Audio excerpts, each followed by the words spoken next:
예, 안녕하세요. 여러분과 앞으로 약 2주에 걸쳐서 타바 10기 OS 강의의 실습 파트를 담당을 할 제 이름은 송인식입니다. 아마 오프라인 실습 강의에서 전체적인 실습에 대한 내용 소개를 좀 받으셨을 걸로 생각이 되고요.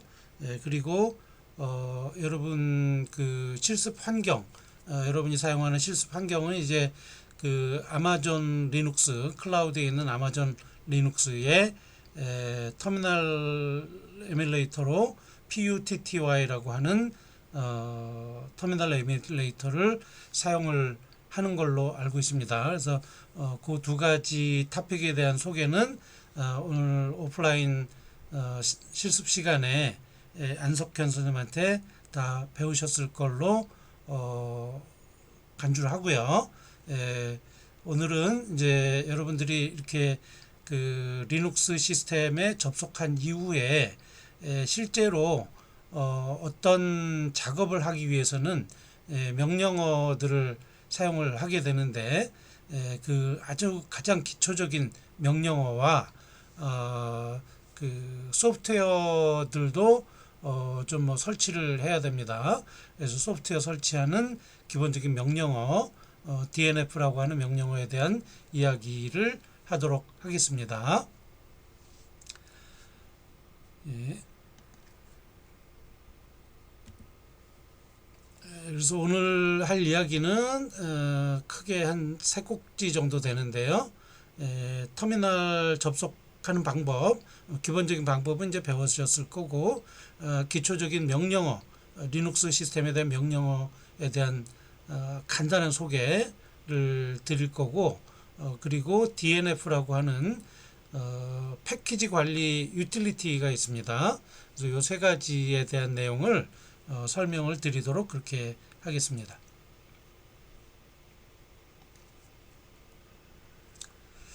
예, 여러분 지금 현재 사용하고 있는 그 리눅스 서버가 아마존 클라우드에서 제공을 하는 아마존 EC2라고 하는 머신에 클라우드 상에 존재하는 머신에 아마존 리눅스 2023 버전이 지금 깔려 있는 상태고, 그 아마존 리눅스 2023 버전에 여러분들은 PUTTY라고 하는 터미널 에뮬레이터를 이용을 해서 접속을 하셨을 거예요.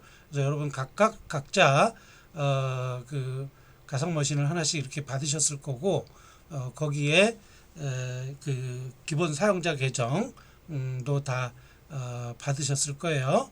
그래서 이제 거기 PUTTY에 접속을 하면 뭐 크게 여러 가지 방법으로 접속을 할 수 있습니다만은, 기본적으로 이제 지금 현재 세팅되어 있는 거는 아마 SQL 쉘로 그 접속이 돼 있을 거예요. 그래서 여러분의 이제 그 시스템 리눅스 시스템을 처음 설치를 하게 되면 최초 사용자를 하나 등록을 하게 되죠. 그래서 그 최초 사용자로 등록된 사용자는 기본적으로 루트라고 하는 시스템 관리자의 그 퍼미션을 갖게 됩니다. 그래서 그 보통은 이제 EC2 유저라고 하는 이름으로 사용자 계정이 만들어지는데, 이 사용자 계정은 루트로서 작업을 할 수 있는 그러한 특수한 권한을 가진 계정이고요. 만약에 이 시스템에 여러분이 일반 사용자로 접속을 하게 되면, 여기서 일반 사용자라고 하는 것은 루트 권한이 없는 그런 사용자가 되겠죠. 그러니까 최초 리눅스 시스템을 설치했을 때 등록된 사용자가 아니고, 추가로 등록되는 사용자들은 대개 일반 사용자로 등록이 되게 되거든요. 그러면 그 일반 사용자의 계정은 터미널로 접속을 했을 때 사용자와 사용자 이름과 그 다음에 비밀번호를 입력을 해서 승인이 되어야지만 로그인이 되고, 로그인이 되고 나면 여기 지금 보시는 것처럼 프롬프트가 이렇게 뜨게 되죠. 그러면 요 프롬프트 상에서 여러분들이 명령어를 입력을 하게 되는 겁니다. 기본적으로 리눅스나 유닉스 계열의 시스템은 사용자와의 주된 인터페이스가 CLI입니다. 그 커맨드 라인 인터페이스라고 해서 또는 이제 캐릭터 인터페이스라고 하죠. CUI. 그래서 문자로 명령어를 주고받고 하는 형태가 기본입니다. 여러분 윈도우 같은 경우는 거의 모든 작업을 디폴트로 그래픽 화면에서 모든 작업을 진행을 하는 게 기본 모드라고 할 수 있죠. 그래서 이런 것들은 우리가 GUI를 기본으로 제공을 하는 그래픽 유저 인터페이스를 제공하는 OS다 이렇게 얘기할 수 있고요. 이 리눅스 계열의 서버들은 대개 이제 혼자 사용을 하는 PC와 같은 개념이 아니고 대개는 서버 형태로 되어 있기 때문에 서버는 여러 사람이 사용을 하게 되고 주로 뭐 그 안에서 직접 개발을 한다기보다는 운영을 하는 그러니까 애플리케이션을 설치해서 운영을 하는 서비스를 제공을 하는 이런 형태로 많이 사용을 하기 때문에 실제로 서버를 자주 접속해서 뭐 명령을 많이 내리거나 이럴 일은 흔하지 않습니다. 그래서 일단 운영이 되기 시작하면 뭐 거의 자동화된 상태로 운영이 되기 때문에 그리고 이 PC에서 쓰는 윈도우 같은 그 운영 체제는 좀 나중에 개발이 됐죠. 컴퓨터의 역사적으로 보면 그래서 아직까지 그 GUI가 좀 충분하게 제공되지 않던 시절부터 개발이 됐기 때문에 그때 당시에는 통신 속도가 낮았죠. 그래서 대개는 아주 그 저속으로 접속을 할 수 있는 그런 TTY라고 하는 터미널로 접속을 해서 거의 모든 일을 했어요. 그래서 사용자와 운영체제 사이의 인터페이스는 CUI로 되어 있다. 그래서 주로 커맨드 라인으로 명령을 주고받는 이런 형태로 되어 있습니다. 그래서 일반 사용자 계정으로 접속하면 유저네임과 패스워드를 입력해야 되고 이 특수 사용자죠. 일반 사용자 중에 특수 사용자라고 그렇게 생각을 하시면 되는데 이 디폴트 사용자 EC2 유저 같은 경우는 운영체제를 리눅스를 처음에 설치할 때 최초로 등록된 유저이기 때문에 그 루트 사용자의 권한을 가질 수 있도록 되어 있습니다. 그래서 접속할 때도 보안에 문제가 있을 수 있기 때문에 스퀘어 쉘로 접속을 하게 되죠. 그래서 아마 여러분들도 그 프라이빗 키를 다 받으셨을 거예요.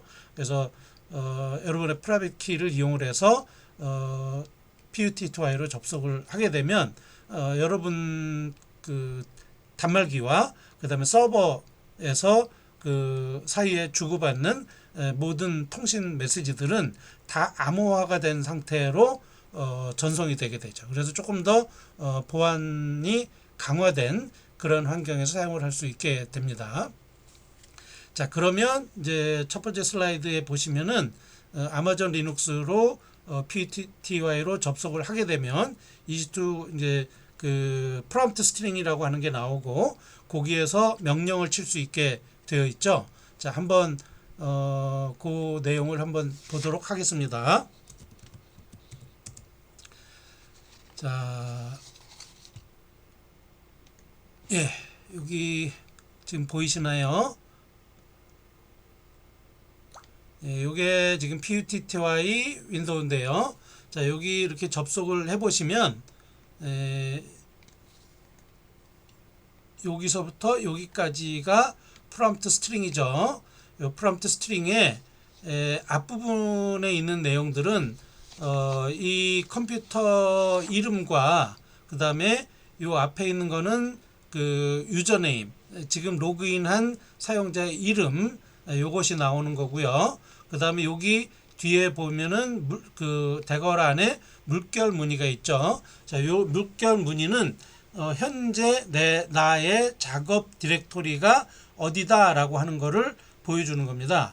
여기서 리눅스 시스템에서 물결 무늬는 현재 그 로그인한 사용자의 홈 디렉토리를 이야기합니다. 홈 디렉토리라는 것은 로그인을 했을 때 처음으로 배정을 받게 되는 자기 자신의 디렉토리를 이야기하죠. 파일 시스템의 디렉토리에 대한 이야기는 나중에 좀 더 자세히 드릴 거고요.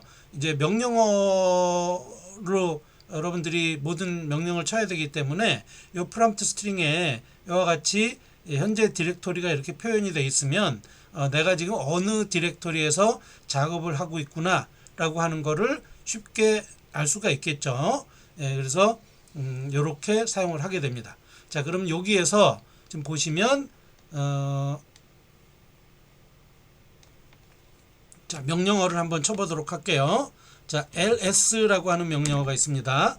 ls라고 하는 명령어는 디렉토리의 리스팅, 디렉토리를 리스팅하는 명령어예요. 그래서 ls라고 되어 있습니다. 유닉스나 리눅스 계열의 시스템에서는 아마도 가장 많이 사용을 하는 명령어 중에 하나겠죠. 자, 여기 보시면 ls라고 이렇게 명령을 주시면 그리고 엔터를 치시면 이제 그 리스트 그 리스팅, 그러니까 디렉토리 리스팅을 보여달라라고 하는 명령을 리눅스 시스템에 여러분이 제공을 한 거고, 그럼 그 명령을 받아서 응답을 해줘야 되겠죠. 그래서 시스템이 현재 디렉토리에 어떤 내용들이 있는지를 보여주는 겁니다. 그래서 여기 지금 보시면 타바 OS, 뭐 테스트, 티베로 파일즈, 그 다음에 user.list라고 하는 한 4개의 아이템이 있는 걸 볼 수가 있고요. 여러분들 지금 아마 색상이 지금 보이실 텐데 여기 지금 컬러 UI로 되어 있으니까 이렇게 색깔로 파일의 종류나 뭐 이런 것들을 다르게 표시해 주고 있습니다. 여러분들이 만약에 색상 구분이 없는 흑백 단말이나 이런 거를 사용하게 되면 그냥 똑같은 색깔로 나오겠죠. 자, 그리고 이 ls라는 명령어는 아주 가장 기본적인 명령의 기본적인 형태라고 할 수가 있습니다. 자, 그래서 다음에 나온 명령은 ls-l이라는 명령어였는데요. 자, ls-l이라는 명령어는 똑같이 현재 디렉토리의 그 리스팅 컨텐츠를 보여주는데 롱 포맷의 리스팅을 해달라라는 뜻이에요. 그래서 여기서는 어떤 아이템들이 있는지만, 위에서는 어떤 아이템들이 있는지 아이템의 이름만 표현을 해줬고 표시를 해줬고, 그 다음에 요 그 두 번째 명령 ls-l이라는 명령에서는 4개의 아이템들이 표시가 되는데 각각의 아이템들이 한 줄씩 이렇게 표시가 됐고요. 그리고 각각의 아이템들의 상세한 정보에 대한 것들이 들어가 있습니다. 자, 요 ls-l이라고 하는 명령어는 이제 자주 쓰고 파일 시스템을 이해하는데 조금 도움이 되니까 좀 간단히 설명을 드리면, 요 맨 앞에 지금 나와 있는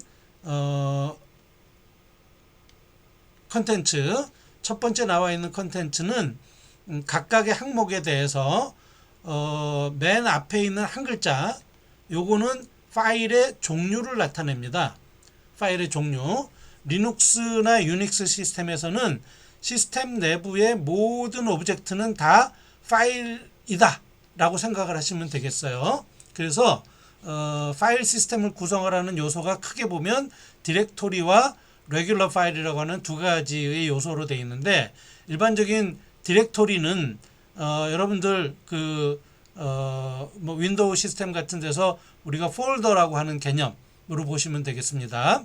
그래서 디렉토리 안에는 또 다른 디렉토리, 서브 디렉토리와 파일이 존재하고, 그 다음에 레귤러 파일 안에는 실제 여러분이 저장하는 들이 들어가 있다라고 보시면 되는데 요 맨 앞에 D라고 표현이 되어 있는 거는 디렉토리 파일이다 라는 의미예요. 그래서 유닉스나 리눅스 시스템에서는 디렉토리도 파일이고 레귤러 파일도 파일이고 모든 걸 다 파일로 간주하기 때문에 현재 디렉토리 안에는 요 4개의 파일이 있다.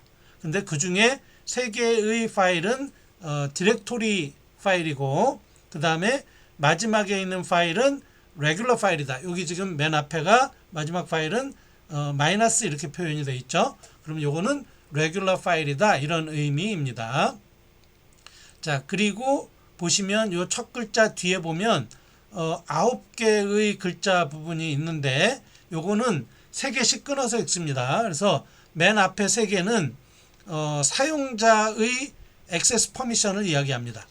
사용자, 그러니까 read, write, execute 요 3개의 글자는 이 파일에 대해서 사용자가 read 권한을 가지고 있다, write 할 권한을 가지고 있다, 그 다음에 execute 할 권한을 가지고 있다라고 하는 걸 의미하는 거예요. 그래서 요 RWX 부분에 마이너스가 있으면 그 해당하는 권한이 없다는 걸 얘기해요. 그래서 R-X 이렇게 돼 있으면 여기 두 번째 보시면 R-X 이렇게 돼 있죠. 그러면 요 R-X는 read 권한과 execute 권한은 있지만 write 권한은 없다라는 걸 의미하는 거예요. 그리고 지금 앞에 요 세 글자는 사용자 자신의 권한을 이야기하고요. 죄송합니다. 그 다음에 여기 두 번째 요 세 개의 그 글자는 사용자가 속한 그룹이 에 해당하라는 그 그룹에 속하는 다른 사용자가 있을 수 있겠죠. 그래서 그런 사용자들이 이 파일에 대해서 가지고 있는 권한을 허용된 권한을 얘기하는 겁니다. 그러니까 사용자와 같은 그룹에 있는 사람들은 read는 가능하고 execute도 가능하지만 write는 안 된다 이런 의미고요. 마지막에 여기 세 개는 사용자도 아니고 사용자 자신도 아니고 사용자와 같은 그룹에 속해 있지도 않은 기타 사용자들, 그러니까 전혀 관련이 없는 사용자들, 보통 others라고 불러요. 그래서 others 사용자에 해당하는 사용자들이 가지고 있는 액세스 권한을 이야기합니다. 그래서 요 경우도 R-X로 되어 있으니까 read가 가능하고 execute가 가능하고 그 다음에 write는 안 된다 이런 의미고요. 자, 그 다음에 여기 두 번째 항목에 보시면 숫자가 하나씩 이렇게 적혀 있습니다. 자, 요 숫자는 뭘 얘기하느냐면 링크를 이야기해요. 링크. 그러니까 이 엔트리를 가리키는 링크를 이야기하는데 어떤 거는 지금 보면은 8, 뭐 어떤 건 2, 어떤 건 1 이렇게 되어 있습니다. 자, 주로 레귤러 파일로 되어 있는 것들은 대개가 이 링크 값이 1입니다. 그러니까 이 파일을 가리키고 있는 링크가 하나다라는 거고요. 여기 지금 보통 디렉토리들은 2 또는 2보다 큰 어떤 숫자들로 되어 있는데 요 2라고 하는 거는 뭐냐면 그러니까 요 디렉토리를 가리키는 그 엔트리가 2개다라는 뜻인데 그거는 왜 그러냐면 이제 나중에 보시면 알겠지만 이 디렉토리 같은 경우는 그 디렉토리로 왔다 갔다 이렇게 이동을 쉽게 하기 위해서 디렉토리들끼리 이렇게 연결이 돼 있어요. 링크가 돼 있어요. 그래서 지금 일반적으로 디렉토리 같은 경우는 요 링크 카운트가 2로 나옵니다. 그리고 디렉토리 안에 서브 디렉토리가 많이 있을 경우에는 여기 링크 카운트가 이렇게 2보다 큰 숫자가 될 수가 있어요. 자, 그래서 요거는 이제 링크 카운트다라고 아시면 되겠고, 그 다음에 여기 보시면 EC2 유저, 그 다음 EC2 유저 이렇게 나와 있는 게 있죠.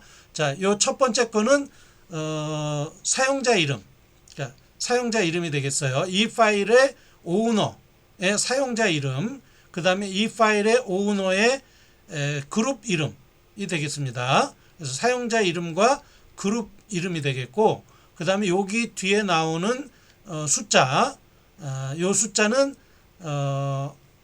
이 파일의 크기에 해당이 됩니다. 그러니까 파일이 몇 바이트나 되느냐라는 걸 나타내죠. 그래서 여기 지금 보시면 어떤 거는 뭐 6바이트, 어떤 거는 뭐 그 한 16K 정도 되고, 어떤 거는 618바이트 이렇게 돼 있죠. 요거는 파일의 크기를 나타내는 거고요. 그 다음에 여기 나와 있는 요 날짜와 시간, 요거는 마지막으로 업데이트된 시간, 날짜와 시간을 이야기를 합니다. 그래서 8월 22일 1시 27분 뭐 이렇게 나와 있죠. 그리고 여기 보시면 앞에 3개의 항목은 타바OS, 테스트, 티베로 파일즈는 전부 다 디렉토리로 되어 있고요. 나머지 맨 마지막 거 유저.리스트, 유저.리스트는 마이너스로 되어 있으니까 레귤러 파일이다. 그러니까 이 파일만 실제 사용자의 데이터를 저장하고 있는 파일이고, 나머지 3개의 파일은 다 디렉토리 엔트리다. 이렇게 서브 디렉토리다. 이렇게 이해를 하시면 되겠습니다. 자, 그러면 이제 ls라는 것도 하나의 명령어고요. 자, ls라는 것도 하나의 명령어고, 그 다음에 뭐 이제 여러분들이 굉장히 많은 명령어들을 이제 공부를 하실 텐데, 리눅스 시스템의 명령어는 기본적으로 그 명령어의 형태가 어떻게 생겼냐면 맨 앞에 명령어가 나오고요. 그 다음에 옵션이 나오고, 그 다음에 인자가 나오는 형태로 되어 있습니다. 그래서 이 옵션이나 인자는 생략이 가능하겠죠. 지금 우리 앞에서 봤던 그 예제 중에 ls라고 이렇게 그냥 쳐서 명령어를 집어넣는데, 이런 명령어는 명령어만 있고 옵션이 없는 명령어가 되겠죠. 자, 옵션이 없는 명령어의 경우는 그럼 뭘 나타내느냐? 옵션이 없는 명령어는 디폴트 옵션을 쓴다. 인자도 마찬가지로 인자가 없으면 디폴트 인자를 쓴다 라고 보시면 되겠어요. 그래서 지금 우리 ls 같은 명령어는 디폴트 옵션이 숏 포맷으로 리스팅을 하라는 거고, 인자는 생략을 했기 때문에 현재 디렉토리가 생략이 된 거다라고 보시면 되겠습니다. 자, 그래서 이것이 이제 명령어, 옵션, 인자 이런 형태로 되어 있고, 요 명령어는 쉘이라고 하는 것도 우리가 보통 지금 여러분이 입력한 명령어를 해석하고 실행해 주는 것이 쉘이라고 하는 커맨드 라인 인터프리터인데, 이 커맨드 라인 인터프리터가 자체적으로 알고 있는 명령어가 있어요. 그걸 우리가 빌트인 명령어, 빌트인 커맨드라고 이렇게 얘기를 하고, 그 다음에 쉘 자체가 알고 있는 명령어가 아니라 외부의 하나의 프로그램으로 만들어져 있는 명령어가 있습니다. 그래서 외부 프로그램을 명령어처럼 쓸 수 있는데, 그런 외부 프로그램 이름으로 되어 있는 경우는 유틸리티 또는 명령어, 프로그램 이렇게 보통 우리가 구분을 하죠. 그래서 일부 명령은 쉘의 빌트인 커맨드고, 일부 명령은 그 외부 명령어로 되어 있고, 익스터널 커맨드로 되어 있고, 이렇게 되어 있습니다.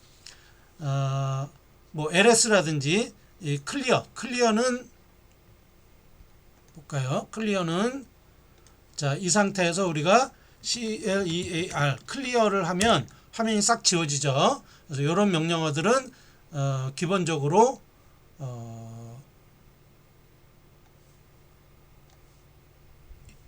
이 쉘에서 인식을 하는 명령어가 되겠고, ls 같은 경우는 그 외장 명령어입니다. 그러니까 별도의 파일로 되어 있는, 프로그램 파일로 되어 있는 명령어예요.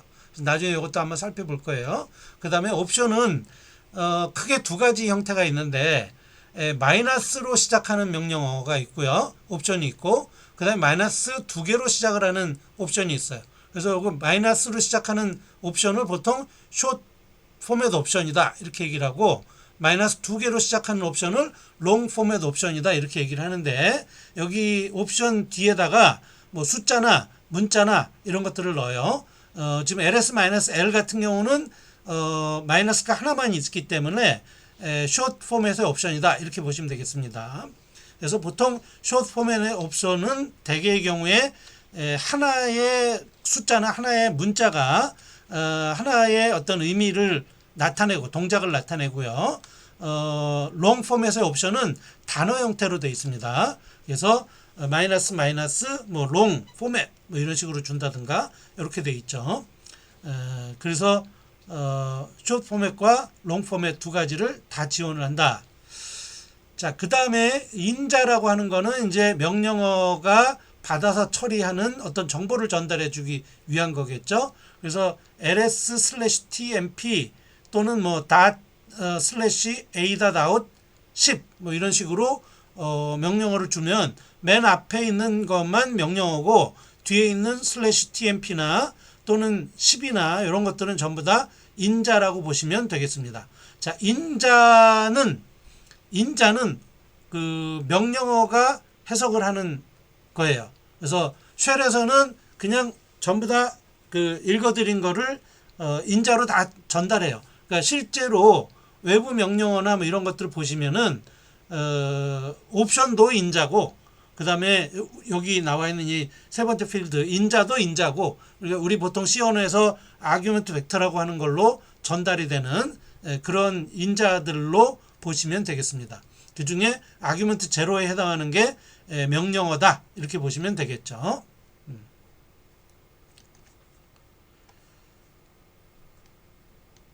자, 그러면 하나 넘어가서 자, ls라는 명령어는 파일이나 디렉토리에 대한 정보를 출력하는 거다 그랬어요. 자, 그래서 여기 보시면 ls하고 인자로 디렉토리뿐만 아니라 파일도 줄 수가 있습니다. 여기 다른 그 옵션을 좀 보시면 ls 마이너스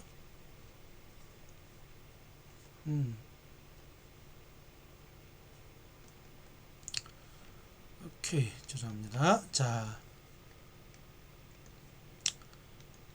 명령어를 또 좀 볼까요? 자, ls-a라는 명령어가 있는데요. ls-a라는 명령어를 하면은 앞에서 ls 했을 때와 달라진 거 보시면 여기 지금 테스트 유저 리스트 탑OS 티베로 파일즈는 다 나오는데 ls-a 명령에 의해서는 그 밖에 또 추가적인 엔트리들이 보입니다. 여기 보시면 안 보였던 그러니까 그 -a를 안 썼을 때 안 보였던 항목들은 다 뭐냐면 앞에 점이 붙어 있는 파일 이름들이에요. 점이 붙어 있는 파일 이름들은 보통 유닉스 리눅스 계열에서는 히든 파일이다 이렇게 이야기를 해요. 그래서 그냥 ls 명령어만 치면은 요 히든 파일들은 보여주지 않습니다. 그래서 ls-al 해보시면 자, 히든 파일들에 대한 엔트리가 전부 다 나타나는 것을 알 수가 있죠. 그렇죠?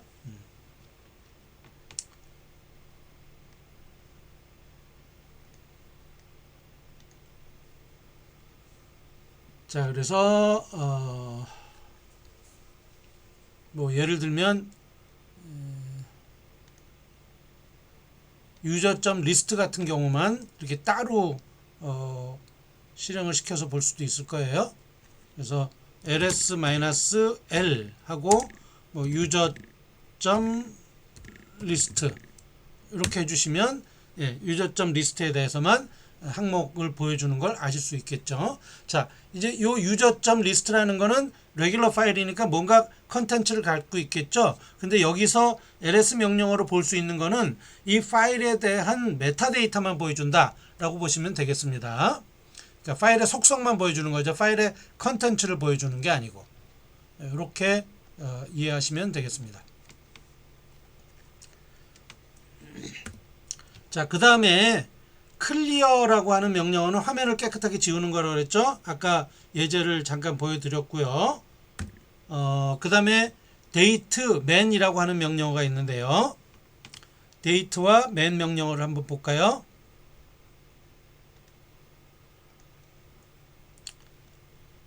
봅시다.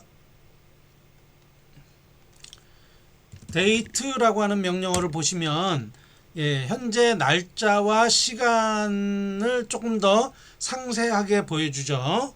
그래서 이 date라는 명령은 현재 날짜 시간을 출력하는 명령어고, 그 다음에 이제 또 가장 많이 쓰는 명령어 중에 하나가 man이라는 명령어가 있어요. man은 어떤 명령어에 대한 매뉴얼 페이지를 보여달라라는 거예요. 그래서 man하고 명령어 이름을 치시면 됩니다. 그래서 예를 들면 man하고 clear 한번 해볼까요? 그러면 clear라는 명령에 대해서 이런 형태로 나와 있는 거, 요거를 우리가 man 페이지라고 이렇게 불러요. man 페이지는 특수한 형태로 포매팅된 형태로 시스템 내부에 저장이 되어 있습니다. 자, 그리고 여기 보시면 man 페이지의 형식은 맨 위에 보시면 클리어하고 괄호 안에 1 이렇게 되어 있는데, 요거는 매뉴얼 전체 매뉴얼의 섹션을 나타내요. 그래서 1이라고 되어 있는 거는 일반 사용자가 사용을 하는 명령어들을 섹션 1에다 다 모아놨습니다. 클리어. 자, 그래서 이렇게 되어 있고, 이 명령어의 이름은 클리어다. 그거에 대한 간단한 설명이 있고요. 그 다음에 시납시스는 이 명령어의 사용법, 용법을 표현해주고 있고, 신텍스를 표현하고 있고, 디스크립션이라고 하는 파트에 이제 자세한 상세한 명령어에 대한 소개가 있고, 뭐 옵션에 대한 소개도 있고 그래요. 자, 요 내용은 맨 페이지는 기본적으로 한 화면이 꽉 차면 더 이상 디스플레이가 되지 않습니다. 그래서 이 상태에서 맨 페이지를 뭐 여기 보시면 엔터 키를 치든지 스페이스 키를 치든지 이런 식으로 해서 쭉 진행을 하시면서 보시면 됩니다. 그럼 맨 페이지의 내용을 쭉 읽어 보실 수가 있겠죠.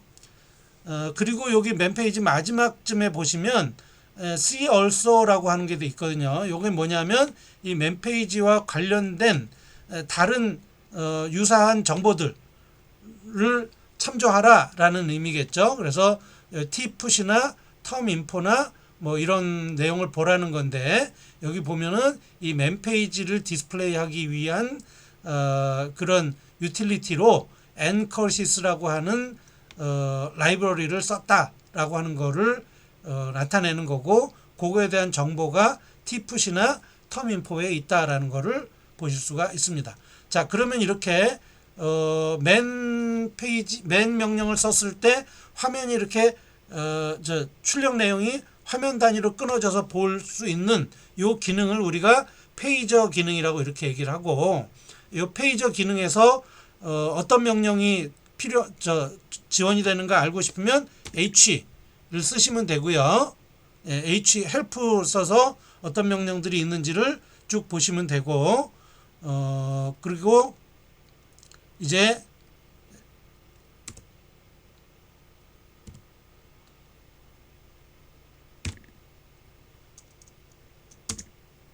헬프를 이렇게 쭉 보시고요. 그렇죠? 예. 그래서 사용법을 쭉 보시면 되고, 자, 이제 그만 보고 싶으면 퀴 해가지고 퀴트 해가지고 나왔죠. 그 다음에 맨 페이지에서 나올 때도 퀴를 치시면 Q를 치시면 나오게 됩니다. 자, 그래서 맨 페이지 잘 모르는 명령이나 또는 명령의 포맷을 정확하게 잘 모를 때는 항상 맨 명령어를 이용을 하시면 되겠습니다. 물론 이름 정도는 알아야 되겠죠.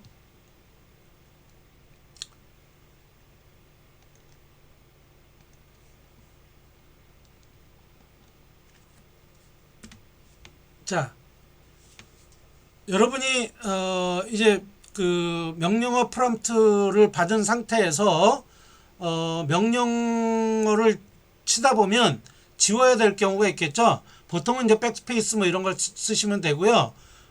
명령어 입력하는 단계에서 화살표로 이렇게 오른쪽 왼쪽 왔다 갔다 이런 것들도 가능합니다.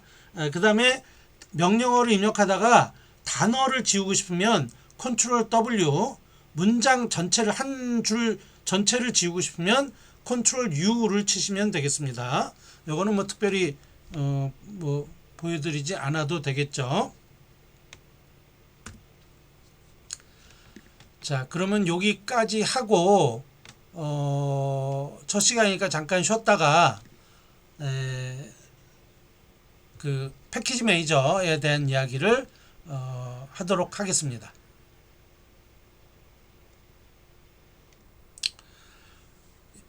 예, 계속해서 패키지 매니저 사용법에 대해서 공부를 해보도록 하겠습니다. 자, 아마존 리눅스라고 하는 거는 근원이 뭐냐 하면 페도라라고 하는 OS에서 파생이 됐다라고 이렇게 보시면 되겠습니다. 리눅스는 오픈소스로 되어 있죠. 그래서 아마 뭐 많이 들으셨을 텐데 우리가 보통 리눅스 하는 거는 리눅스 커널 플러스 여러 가지 시스템 명령어들이나 또는 뭐 유틸리티들이나 이런 것들이 같이 합쳐진 하나의 패키지로서 우리가 보통 배포판이라고 하는 거를 우리가 보통 리눅스라고 이렇게 부를 때가 많아요.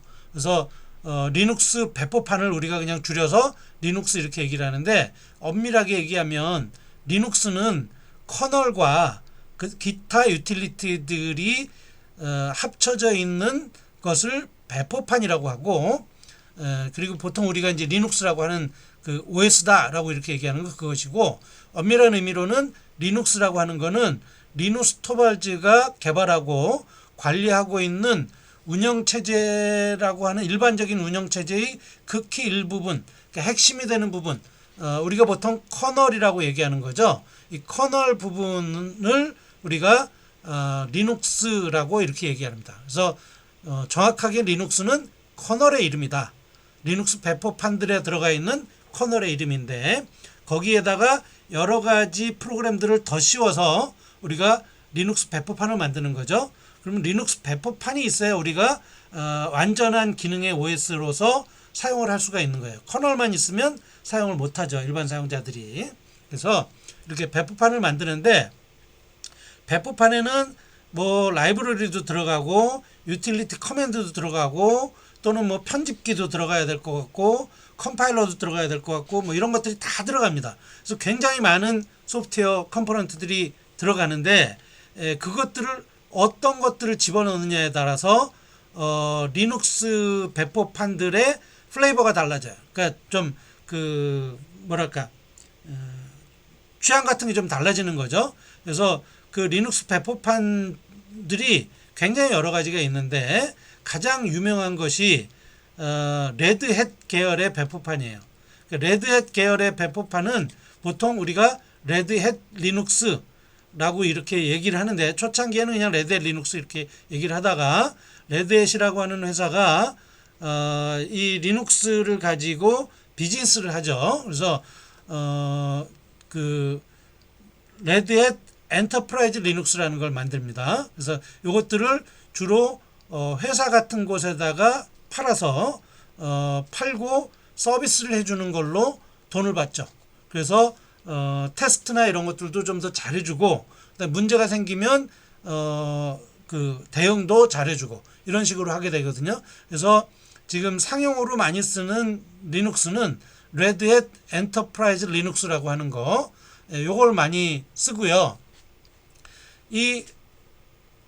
그 다음에 이제 많이 쓰는 리눅스가 우분투 계열의 리눅스입니다. 그래서 우리가 보통 우분투 리눅스라 가지고 펭귄 그림이 그려져 있는 그런 리눅스가 있죠.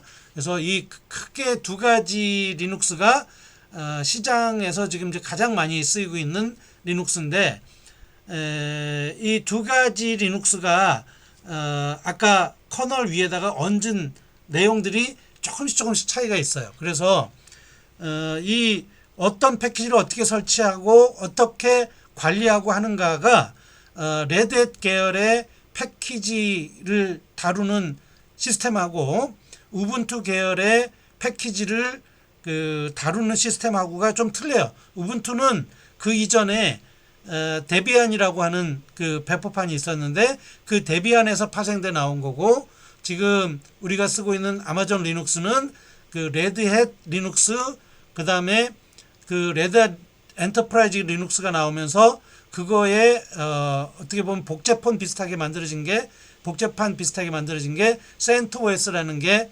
오픈소스로 또 만들어졌는데 그 CentOS 를 사람들이 많이 썼거든요. 근데 이제 CentOS가 더 이상 지원을 안 하겠다 그러면서 이제 아마존은 자체적으로 이제 클라우드 사업을 하니까 어떤 특정 버전에 이렇게 끌려가기가 싫었는지 이 레드햇 계열의 OS는 그 엔터프라이즈 리눅스에 올라가는 버전은 충분히 테스트를 거쳐야 되고 자기들이 지원을 해야 되기 때문에 자주자주 업데이트를 하지 않습니다.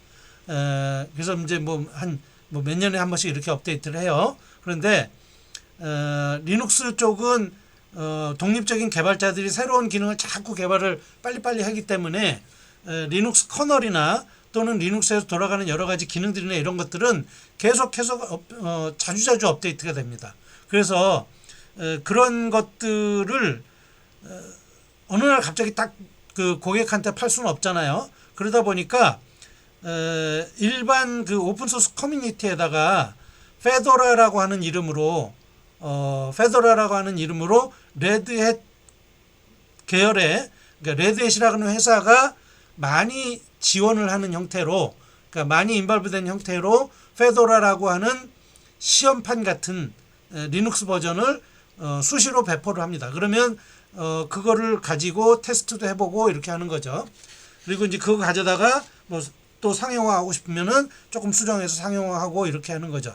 그래서 이 페도라라고 하는 것이 어떻게 보면 이제 그 최신 그 기능들이 들어가 있는 리눅스 버전, 그러니까 일종의 테스트 버전이라고 볼 수 있는데 그 페도라의 몇 년 전 버전을 기초로 해서 지금 현재 아마존 리눅스를 만들어서 배포를 했다고 해요. 아마존에서.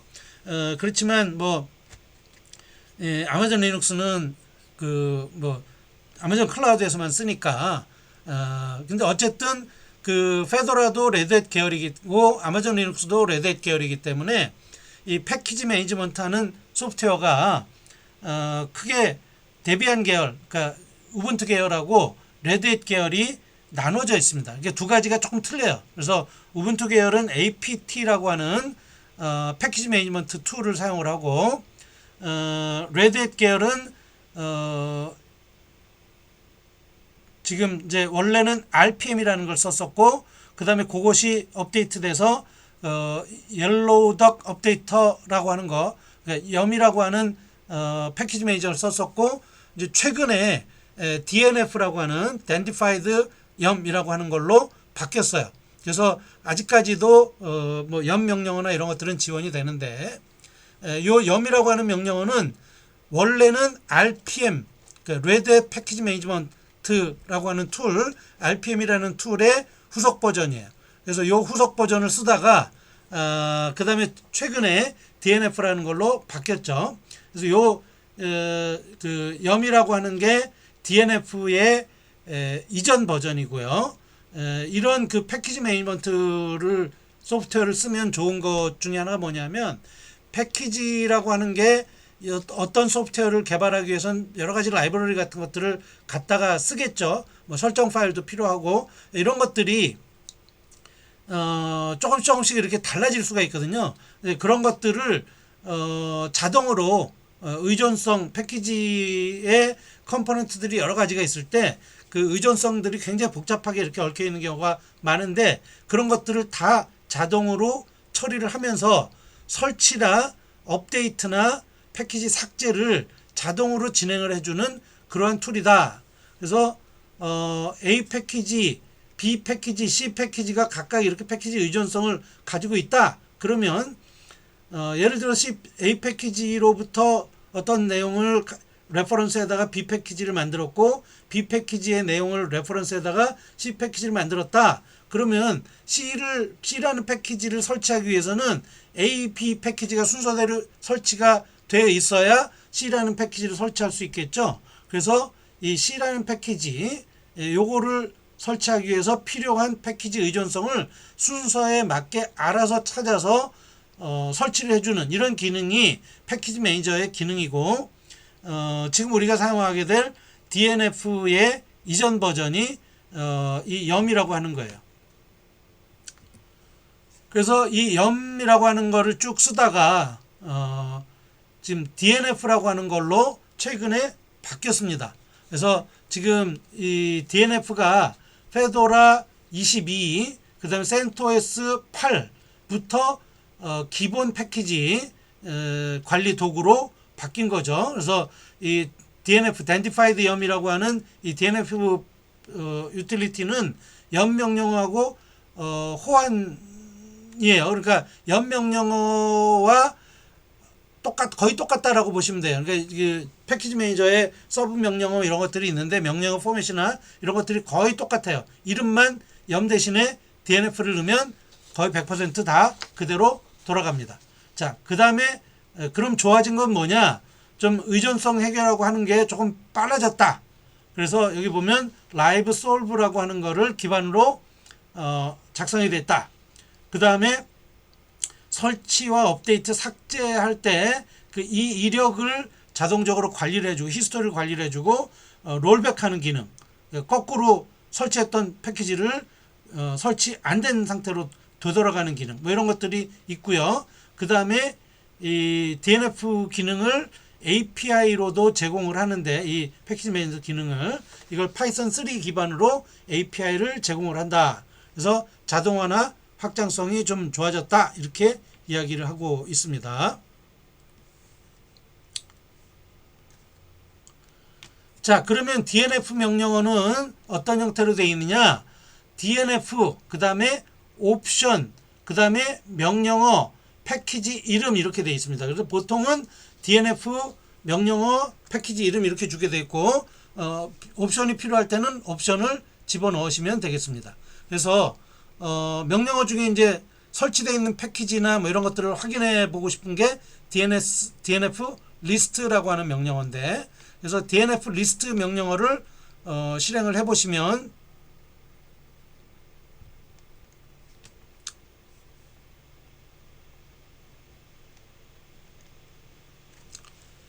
DNF 리스트라고 하는 명령어를 실행을 해 보시면 여기 지금 설치되어 있는 그 패키지들이 엄청나게 많은 패키지들이 설치되어 있는 것을 알 수가 있습니다.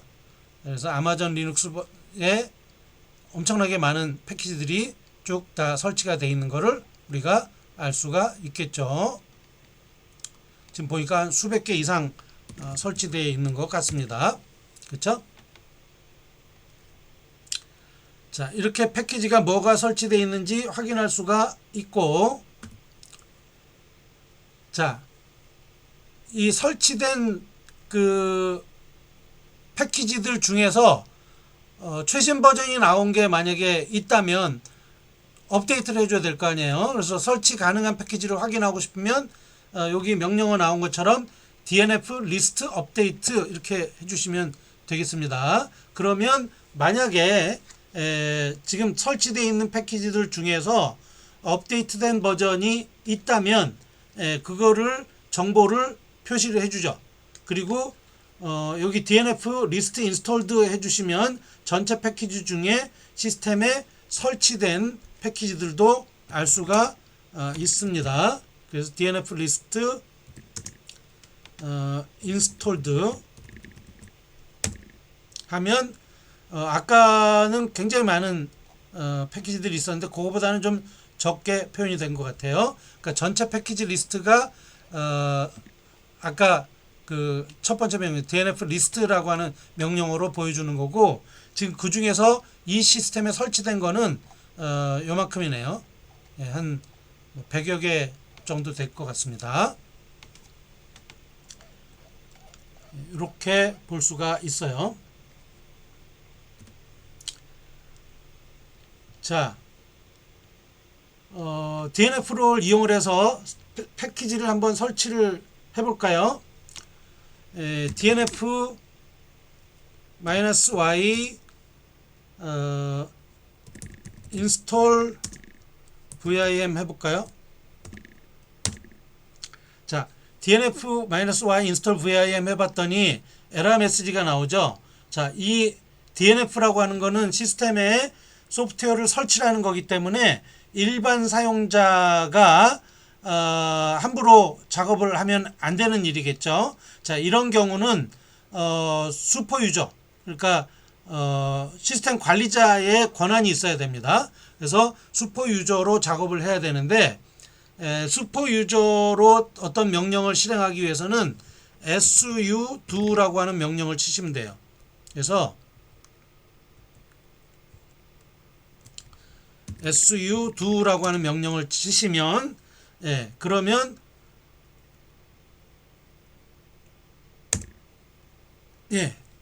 설치를 이제 시도를 하는 거죠. 시도를 했는데 이미 설치되어 있기 때문에 더 설치할 거 없습니다. 이렇게 나오죠. 그쵸? 자, 이 su-do라고 하는 명령어는 나중에 또 다시 설명이 되겠지만, 특정 명령어를 실행할 때 슈퍼 유저의 권한으로 실행을 해라 라는 거예요. 그래서 명령어 앞에 su-do라고 하는 명령을 씁니다. 그래서 이 명령을 쓰면 지금 저 같은 경우는 EC2 유저라는 게 시스템으로부터 인증을 한번 이미 받은 상태예요. 그렇기 때문에 su-do 해가지고 명령어를 쳤을 때 바로 슈퍼 유저로서 명령이 실행이 된 거고, 그렇지 않은 경우, 일반 사용자의 경우에는 우리가 보통 이제 su-do를 할 수 있는 그 허용된 사용자 리스트라는 게 있는데, 시스템 안에 그걸 보통 우리가 su-doers라고 이렇게 얘기를 해요. 그래서 su-doers에 등록된 사람은 su-do 명령을 이제 쉽게 쓸 수 있지만, 그렇지 않은 사용자들은 su-do 명령을 쓸 때마다 시스템 관리자가 아니라 자기 자신의 비밀번호를 입력을 해줘야 됩니다. 그래서 자기 자신의 비밀번호를 입력을 하고 su-do 권한이 있으면, 그쵸? 그러면 루트 사용자의 권한으로 명령을 실행할 수 있어요. 지금은 루트 사용자의 권한으로 명령을 실행을 했는데, VIM이 이미 인스톨 되어 있기 때문에 더 이상 설치할 게 없다라는 메시지가 나온 거죠.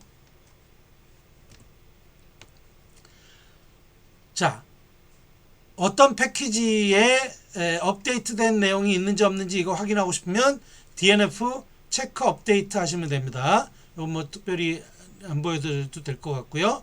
그 다음에 어떤 패키지를 업데이트를 하고 싶으면 패키지 업데이트 하는 것도 설치하는 것과 마찬가지겠죠. 그래서 이것도 마찬가지로 su-do 하고 루트 권한으로 실행을 해야 됩니다. 리스트는 설치된 걸 보기만 하기 때문에 관리자 권한이 필요 없지만, 업데이트, 설치, 삭제 이런 것들은 다 관리자 권한이 필요하겠죠. 그래서 su-do dnf 업데이트 하면 지금 보니까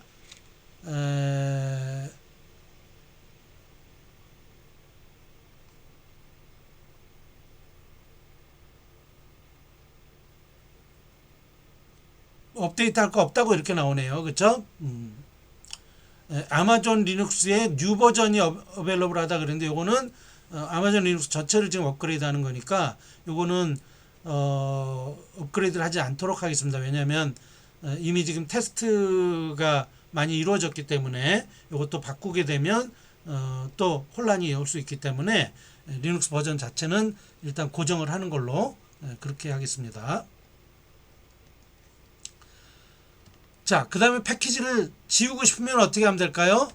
패키지를 지우고 싶으면 여기도 마찬가지로 업데이트하는 건 su-do 하고, 아까 vim 패키지가 설치가 되어 있었죠. remove 명령어를 한번 써보겠습니다.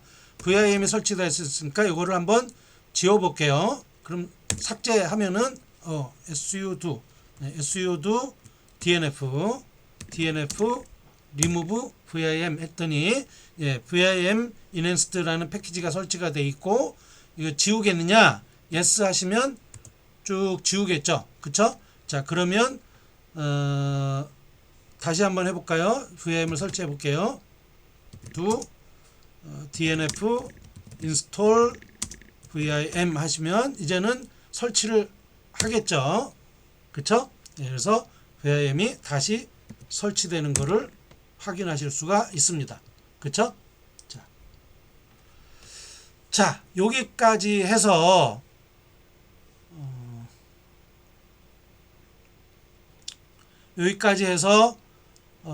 이제 vim 설치하는 것, dnf 패키지와 vim 설치하는 것까지 설명을 드렸습니다. 자, 여기 이제 화요일 오프라인 첫 번째 커맨드 1에 대한 강의를 마치고요. 여러분들 질문하실 사항 있으시면 아무 때나 질문을 주시면 되겠습니다. 우리 앞에 제가 여기 메일 안 써드렸는데 메일은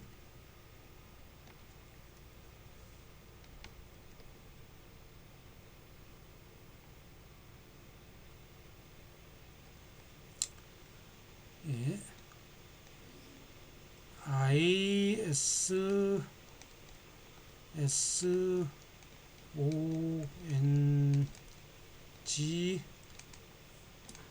골뱅이 단국.ac.kr입니다. 요리로 주시면 되겠습니다. 자, 수고하셨습니다. 첫 번째 강의 마치도록 하겠습니다.